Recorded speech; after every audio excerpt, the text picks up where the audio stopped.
Welcome, history enthusiasts, to a journey back to one of the most tumultuous and defining periods in American history, the Civil War. From 1861 to 1865, the United States was ripped apart by an internal conflict that pitted brother against brother, state against state, challenging the very idea of a unified nation. More Americans died in this war than in all other wars combined up to the Vietnam War, a staggering cost of human life that forever altered the nation's fabric. But beyond the battles and casualties, the Civil War was a crucible that forged modern America, testing its ideals of liberty and equality. It settled fundamental questions about states' rights, the power of the federal government, and, most crucially, the institution of slavery. Understanding this conflict isn't just about dates and generals. It's about comprehending the soul of a nation in turmoil and the profound legacy it left behind. To truly grasp the Civil War, we must delve into its origins, which stretch back decades before the first shot was fired. At its core lay the deeply entrenched institution of slavery. While the North industrialized and gradually abolished slavery, the South's economy remained intrinsically tied to forced labor, particularly with the booming cotton industry. This fundamental difference in economic and moral systems created an ever-widening chasm. Southern states viewed slavery as essential to their way of life and economic prosperity, a right protected by their sovereign status. Northern abolitionists, however, increasingly condemned slavery as a moral abomination, a stain on the nation's founding principles of liberty. This ideological divide wasn't merely abstract, it permeated every aspect of American society, from politics to daily life, setting the stage for an inevitable clash. Beyond the moral quandary of slavery, deep economic and cultural differences further exacerbated the North-South divide. The North was rapidly industrializing, building factories, railroads, and bustling cities. Its workforce was largely free labor, attracting immigrants and fostering a diverse urban society. The South, by contrast, remained predominantly agrarian, relying on large-scale plantation agriculture powered by enslaved labor. Its society was more hierarchical, with wealth concentrated among a planter elite. This economic divergence led to differing political priorities. The North favored tariffs to protect its industries, while the South opposed them as they raised the cost of imported goods. These disparities weren't just about money, they shaped distinct cultures, values, and visions for America's future, making compromise increasingly difficult and pushing the nation towards an irreconcilable split. As the nation expanded westward, the question of whether new territories would be free or slave states ignited fierce debates. Congress repeatedly tried to quell these tensions through a series of compromises, each one a temporary bandage over a festering wound.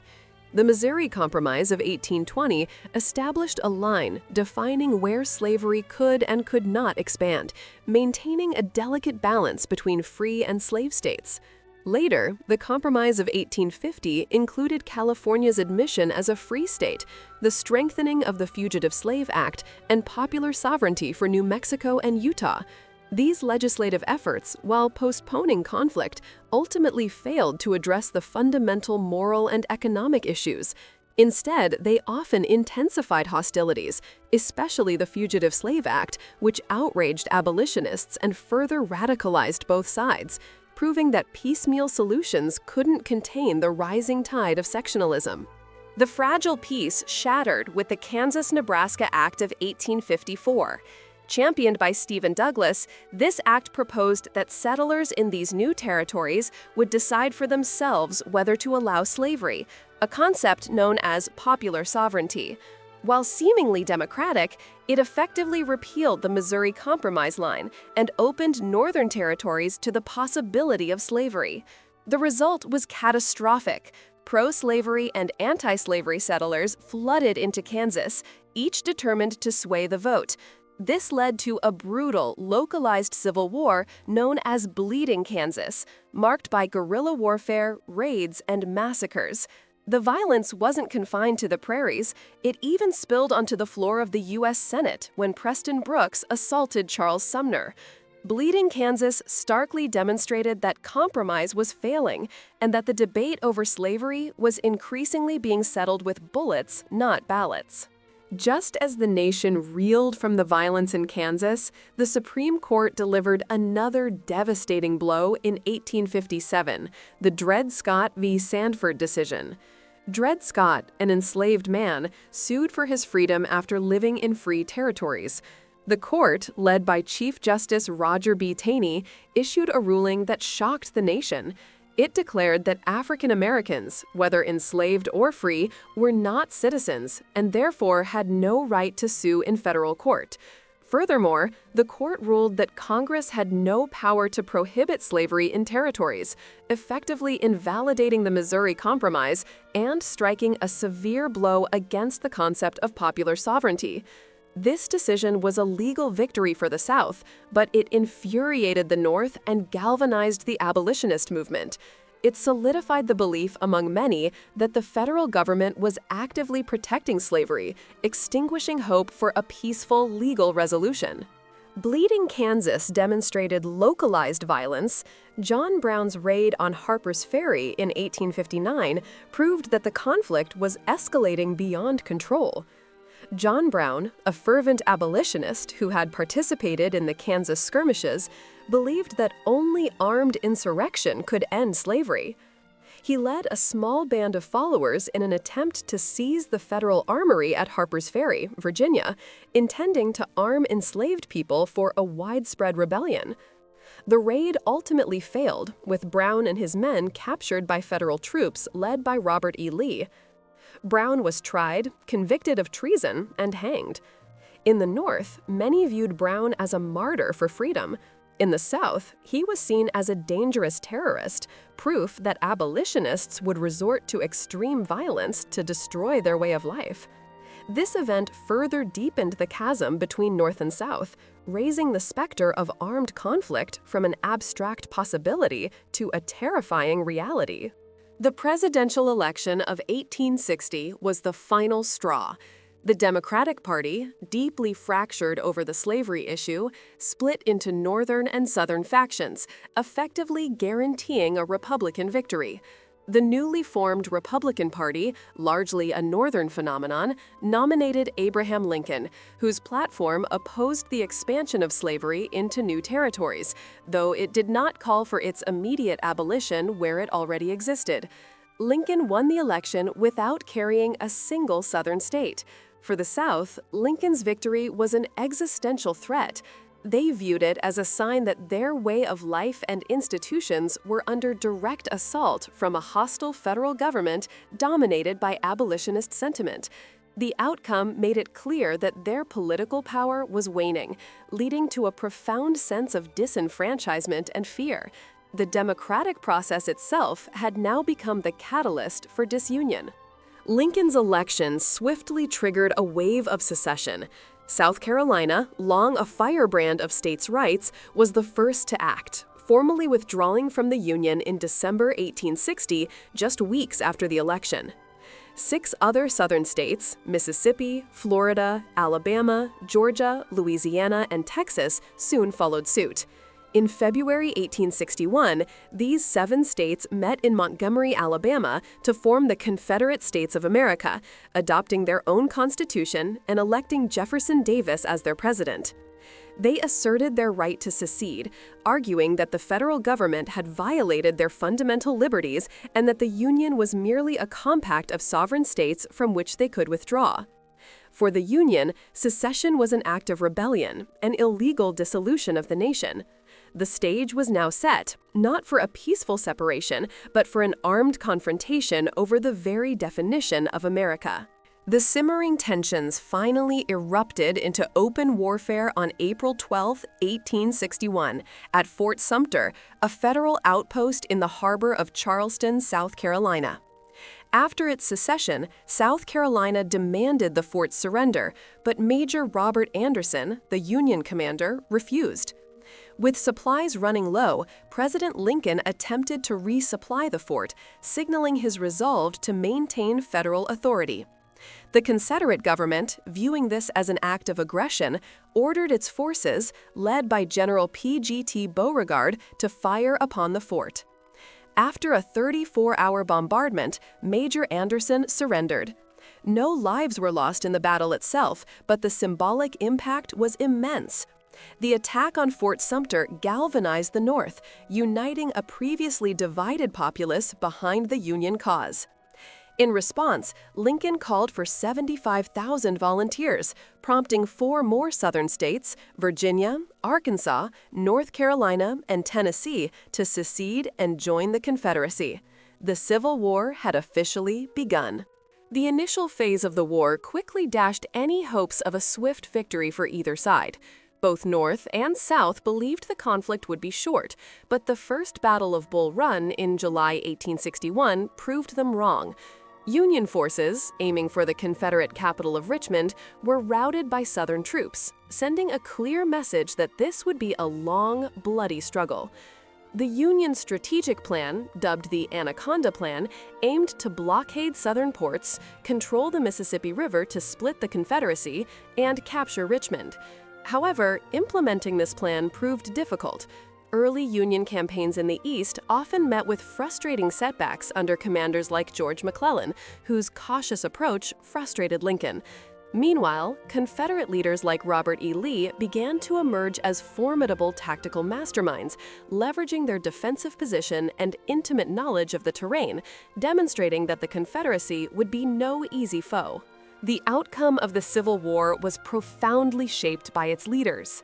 On the Union side, President Abraham Lincoln demonstrated unparalleled political acumen and moral vision.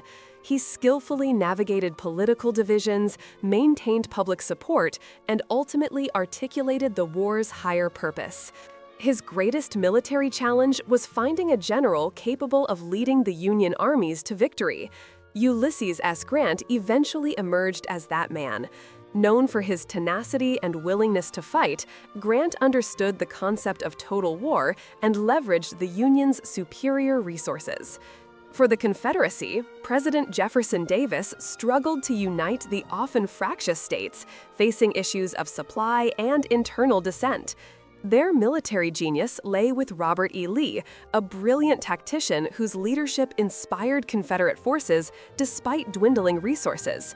These 4 men, through their decisions and leadership, carried the weight of their respective nations and ultimately dictated the course of the brutal conflict. 1862 brought a pivotal moment: the Battle of Antietam. In September, Robert E. Lee invaded Maryland, hoping a Confederate victory on Union soil would gain European recognition and demoralize the North. The clash at Antietam Creek became the single bloodiest day in American military history, with over 23,000 casualties. Although a tactical draw, Lee was forced to retreat, giving Lincoln the strategic victory he desperately needed. This victory provided Lincoln the political leverage to issue the preliminary Emancipation Proclamation. Issued on September 22, 1862, it declared that as of January 1, 1863, all enslaved people in Confederate-held territory would be free. While it didn't immediately free anyone in Union-controlled areas or border states, it fundamentally transformed the war. It shifted the conflict from solely preserving the Union to a moral crusade against slavery, inspiring African Americans to join the Union Army and deterring European intervention on behalf of the Confederacy.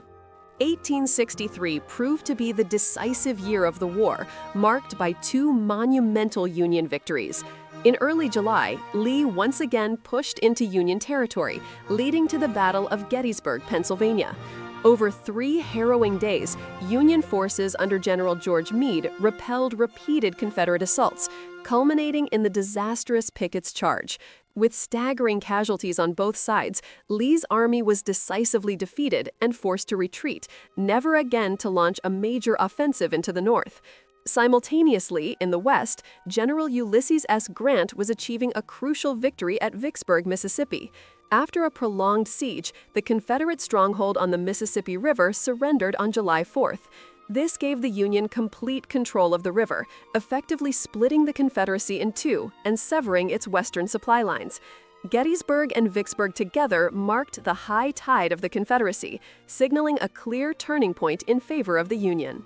While battles raged, the home front experienced its own profound transformations. In the North, industry boomed, producing war materials, but women also stepped into roles previously held by men, working in factories, farms, and as nurses. Draft riots, particularly in New York City, revealed deep class and racial tensions as conscription disproportionately affected the poor and immigrants. In the South, life was far more severe. The Union blockade strangled their economy, leading to severe shortages of food, medicine, and basic necessities. Women took on massive responsibilities, managing plantations and farms in the absence of men. Inflation skyrocketed, and widespread poverty became common.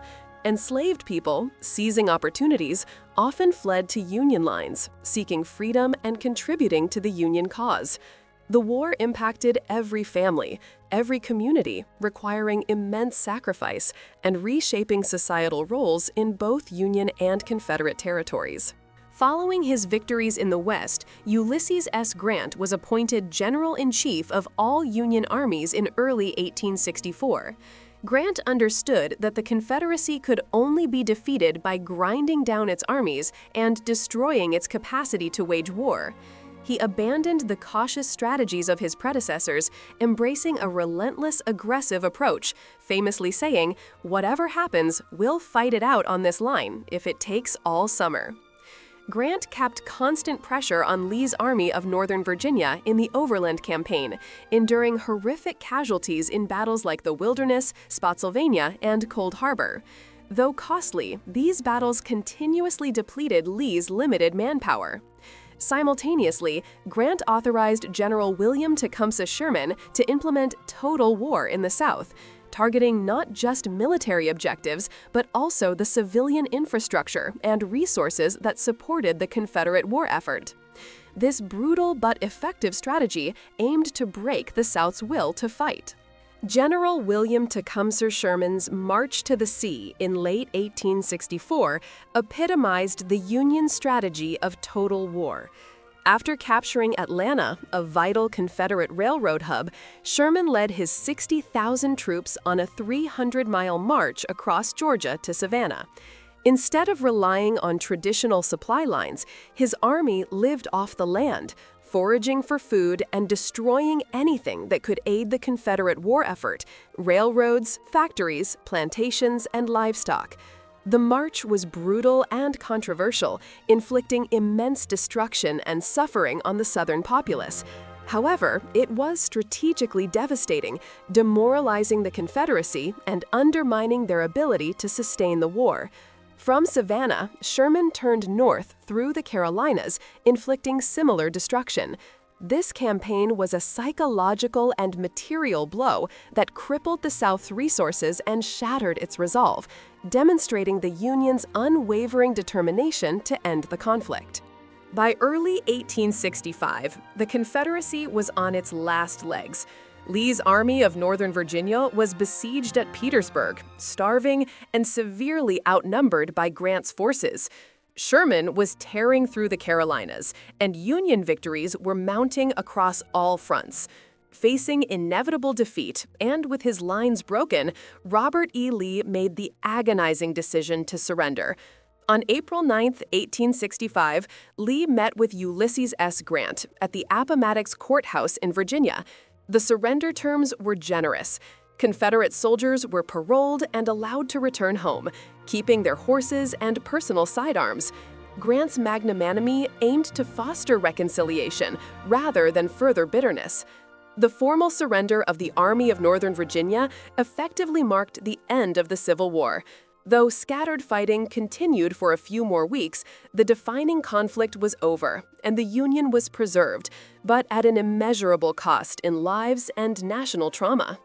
Just 5 days after Lee's surrender at Appomattox, the nation was plunged into mourning. On April 14, 1865, President Abraham Lincoln was assassinated by Confederate sympathizer John Wilkes Booth while attending a play at Ford's Theater. Lincoln's death was a profound tragedy, robbing the nation of its leader at the very moment it most needed his vision for healing and reunion. His assassination created immense uncertainty and left a void that proved difficult to fill. With Lincoln gone, the daunting task of reconstruction fell to his successor, Andrew Johnson. This period, from 1865 to 1877, was dedicated to rebuilding the shattered South, integrating formerly enslaved people into society, and determining the future of federal-state relations. It was a complex and often painful process, fraught with political battles, racial violence, and differing visions for the nation's future, laying the groundwork for many struggles yet to come. The American Civil War, though ended over a century and a half ago, continues to cast a long shadow over the nation. Its legacy is multifaceted and profound. It permanently abolished slavery, thanks to the 13th Amendment, fulfilling a promise tragically delayed since the nation's founding. It firmly established the supremacy of the federal government over states' rights, forever altering the balance of power. The war left an indelible mark on American identity, shaping our understanding of freedom, equality, and national unity. Yet, its unresolved issues, particularly regarding racial justice and economic disparity, continued to plague the nation for generations, culminating in the civil rights movement and beyond. The Civil War was a painful, transformative crucible that tested America's soul. Understanding it isn't just about the past, it's about recognizing how deeply its echoes resonate in the challenges and triumphs of the United States today, reminding us of the fragility of unity and the enduring quest for a more perfect union.